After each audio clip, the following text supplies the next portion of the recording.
الله الرحمن الرحيم نحمده ونصلي على رسوله الكريم أما بعد عن أبي هريرة رضي الله تعالى عنه قال قال رسول الله صلى الله عليه وآله وسلم أول ما ينحل الرجل ولده اسمه فليحسن اسمه۔ حضرت ابو ہریرہ رضی اللہ تعالیٰ عنہ سے روایت ہے کہ جناب نبی کریم صلی اللہ علیہ وسلم نے ارشاد فرمایا، آدمی اپنے بچے کو سب سے پہلے جو تحفہ دیتا ہے وہ تحفہ ہے نام کا، اس لیے چاہیے کہ اچھا نام رکھو۔ کل بات ہوئی تھی عقیقے سے متعلق،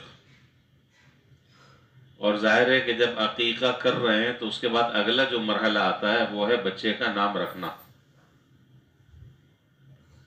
یہ نام رکھنے کا معاملہ اتنا آسان اور سیدھا سادہ سا نہیں ہے کہ آدمی کا جو دل چاہے وہ نام رکھ لے اور کسی سے نام نکلوا لے۔ اس طرح کی شریعت میں کوئی صورت اور کوئی ترتیب نہیں ہے۔ یہ نام رکھنے کا معاملہ بڑا اہم ہوتا ہے۔ کسی بھی شخصیت کے لیے اس کے نام کی ہمیشہ سے اہمیت رہی ہے، چاہے وہ آدمی کہیں پر بھی ہو، اس کو اسی نام سے ہمیشہ پکارا جاتا رہے گا۔ اور یہی وجہ ہے کہ قرآن کریم میں برے ناموں سے اور برے القاب سے پکارنے پر منع فرمایا، وَلَا تَنَابَزُوا بِالْأَلْقَابِ، سورۃ الحجرات میں برے ناموں سے نہ پکارو۔ تو معلوم یہ ہوا کہ اچھے نام سے پکارنا چاہیے۔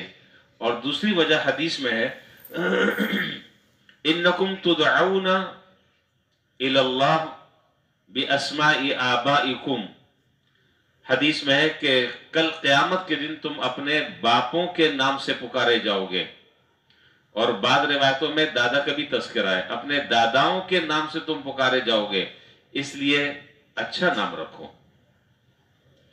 تو ایک بچے کی پیدائش کے بعد والدین کے ذمے جو سب سے پہلا حق عائد ہوتا ہے، جو سب سے پہلا حق والدین کے ذمہ عائد ہوتا ہے بچے کا، وہ ہے اس کا اچھا نام رکھنا۔ خود سے رکھ لے گا تو الٹا سیدھا نام رکھ لے گا۔ بہتر یہ ہے کہ کسی عالم دین سے مشورہ کرے، کسی اہل علم سے آدمی مشورہ کرے، ان سے مشورہ کر کر پوچھ کر نام رکھے، تو انشاءاللہ اس نام کا اثر اس شخصیت پر، اس بچے پر ابھی نہیں کل آئندہ لازمی پڑے گا، لازمی پڑے گا۔ نام کا اثر جو ہے اس بچے کے اوپر مسمہ پر ضرور پڑتا ہے، نام کی تاثیر ضرور ہوتی ہے۔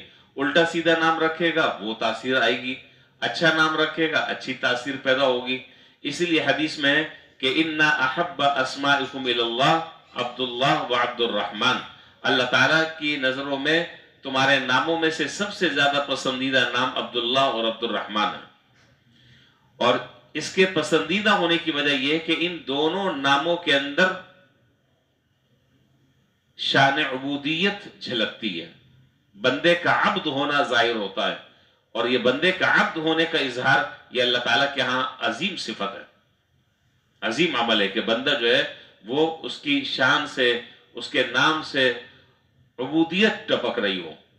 تو اس لیے حضرات انبیاء علیہ السلام کے نام پر نام رکھنا چاہیے، صحابہ کرام کے نام پر نام رکھنا چاہیے، تابعین اور تبع تابعین کے نام پر نام رکھنا چاہیے۔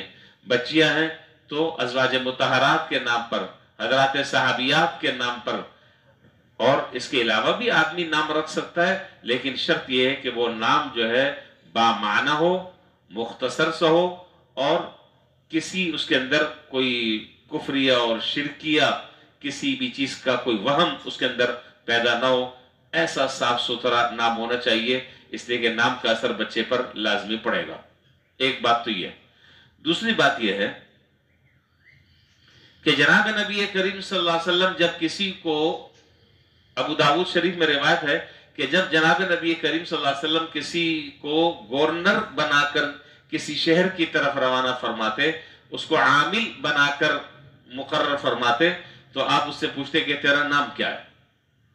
تو اگر وہ نام اچھا بتاتا تو آپ اس سے نیک فال لیتے، اور حدیث میں ہے کہ آپ کا چہرہ خوشی سے کھلکھلا اٹھتا، آپ کے چہرے سے اس خوشی کے آثار نمایاں ہوتے، اور اگر وہ آدمی اپنا نام برا، جو بھی اس کا نام ہے، اگر وہ نام برا ہوتا تو ناگواری کے اثرات آپ کے چہرے پر عیاں ہوتے اور ظاہر ہوتے۔ اسی طریقے سے جناب نبی کریم صلی اللہ علیہ وسلم جب کسی شہر میں داخل ہوتے تو لوگوں سے پوچھتے کہ ہاں بھائی اس شہر کا نام کیا ہے؟ تو اگر نام اچھا ہوتا تو آپ خوش ہوتے، اور اگر نام برا ہوتا تو آپ کی طبیعت پر اس کے ناگواری کے اثرات ظاہر ہوتے ہیں۔ حضرت سعید بن مسیب رحمہ اللہ بہت بڑے تابعین میں سے گزرے ہیں، آپ نے نام بھی سنا ہوگا۔ حضرت سعید بن مسیب رحمہ اللہ کہتے ہیں کہ میرے دادا جناب نبی کریم صلی اللہ علیہ وسلم کی خدمت میں حاضر ہوئے، آپ نے پوچھا کہ بھئی تمہارا نام کیا ہے؟ انہوں نے کہا کہ جی میرا نام ہے حزن۔ حزن کا معنی غم، اور حزن کا ایک معنی آتا ہے سختی، مختلف معنی لغت میں لکھے ہیں۔ سختی، آپ نے فرمایا کہ بھئی تمہارا جو نام ہے حزن، ہم اس کی جگہ تمہارا نام تبدیل کر دیتے ہیں، ہم تمہارا نام رکھ دیتے ہیں سہل۔ حزن کے بجائے تمہارا نام رکھ دیتے ہیں سہل۔ سہل کا معنی آسانی، نرمی۔ انہوں نے کہا کہ نہیں جی میرے باپ داداؤں نے جو نام رکھا ہے میں اسے تبدیل کرنے کے لیے تیار نہیں ہوں۔ آپ نے فرمایا کہ اچھا تمہاری مرضی، تمہاری مرضی، نہیں تبدیل کر دے نہ کرو۔ تو حضرت سعید بن مسیب رحمہ اللہ یعنی ان کے پوتے، وہ یہ فرما رہے ہیں کہ میرے دادا نے نام وہ تبدیل نہیں کیا جو حضور نے ان کو بتایا تھا، یہی وجہ ہے کہ ہمارے پورے خاندان کے اندر وہ سختی کے اثرات آئے ہیں، اور اب تک کہ وہ اثرات سختی کے ہیں۔ ظاہر ہے نام کا اثر ہوتا ہے، تو نام مختصر ہو، بامعنی نام ہو۔ سب سے بہتر یہ کہ انبیاء علیہ السلام کے ناموں پر ہو، اس سے انشاءاللہ، تاکہ کم سے کم نام سے پتہ چلے کہ یہ آدمی مسلمان ہے۔ البتہ جو عوام میں یہ باتیں بہت زیادہ مشہور ہیں کہ جی بچہ جس تاریخ کو پیدا ہوا ہے وہ تاریخ یہ ہے، اور جس اسپتال میں پیدا ہوا ہے اس اسپتال کا نام یہ ہے، کیس جس ڈاکٹر نے کیا ہے اس کے حساب سے کوئی نام۔ شریعت میں ان چیزوں کا کوئی تصور نہیں ہے، یہ سب بیکار کی باتیں ہیں۔ فلاں تاریخ کو پیدا ہوا اور فلاں دن کو پیدا ہوا اور فلاں اسپتال میں پیدا ہوا، نہیں، ان چیزوں کا کوئی شریعت میں تصور نہیں۔ جو شریعت میں جن چیزوں کا تصور ہے وہ میں نے آپ کو بتا دیا۔ مختصر نام ہو، اچھا نام ہو، بامعنی نام ہو، زبان پر اس کا تلفظ آسان ہو، سہل ہو، اور اس کا کوئی نہ کوئی معنی ہوتا ہو۔ اب ایک خط ہمارے یہاں جو ہے وہ لوگوں میں یہ سوال ہے کہ جی نام ایسا ہونا چاہیے، یونیک نام ہو، یونیک۔ بھائی کہاں سے لے کر آئیں یونیک نام؟ ایسا نام ہو، ایسا نام بتائیں جو کسی بھی نہ رکھا ہو۔ تو جو ساتھی بیچارے بے تکلف ہوتے ہیں تو جب وہ اس طرح کا تقاضا کرتے ہیں بہت زیادہ زور دیتے ہیں کہ جی ایسا نام بتائیں جو کسی نے نہ رکھا۔ میں نے کہا دو تین نام میرے ذہن میں اگر آپ رکھ دیں تو بہت خوش ہو جاتے ہیں۔ میں نے کہا شیطان نام رکھ دیں۔ ارے یہ کیا آپ کہہ رہے ہیں؟ میں نے کہا میں صحیح کہہ رہا ہوں، یہ شیطان نام کسی نے بھی نہیں رکھا ہوگا۔ اچھا اور کیا نام ہے؟ میں نے کہا فرعون نام رکھ دیں۔ ارے وہ تو بہت خطرناک آدمی تھا، بڑا ظالم اور جابر آدمی تھا۔ تو بھائی آپ یونیک نام چاہ رہے ہیں نا، یہ رکھ لیں یونیک نام۔ سیدھا سادہ سا نام آپ کو اچھا نہیں لگ رہا، تو بات یہ ہے کہ یہ ایسی بیکار کی بات ہے کہ جی وہ نام کسی نے بھی نہ رکھا ہو۔ بھائی اگر کسی نے رکھا ہے تو اس نے اپنے گھر رکھا ہے، اس نے اپنے خاندان میں رکھا ہے، آپ کا خاندان الگ ہے، آپ اپنا الگ نام رکھ لیں۔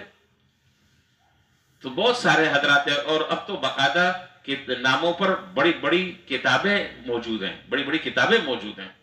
تو یہ نام نکلوانا اور فلانا کرنا اور دھماکہ کرنا، یہ چیزیں شریعت سے اور دین سے اور اسلامی تعلیمات سے میل نہیں کھاتی۔ ان چکروں میں نہیں پڑنا چاہیے، بلکہ کسی سے باقاعدہ پوچھ کر، مشورہ کر کر، کسی عالم دین سے پھر نام کا انتخاب کرنا چاہیے۔ یہ مختصر سی گزارشات تھی نام کے سلسلے میں۔ اللہ تعالی ہمیں اس کے مطابق عمل کرنے کی توفیق عطا فرمائے۔ وآخر دعوانا الحمدللہ رب العالمین۔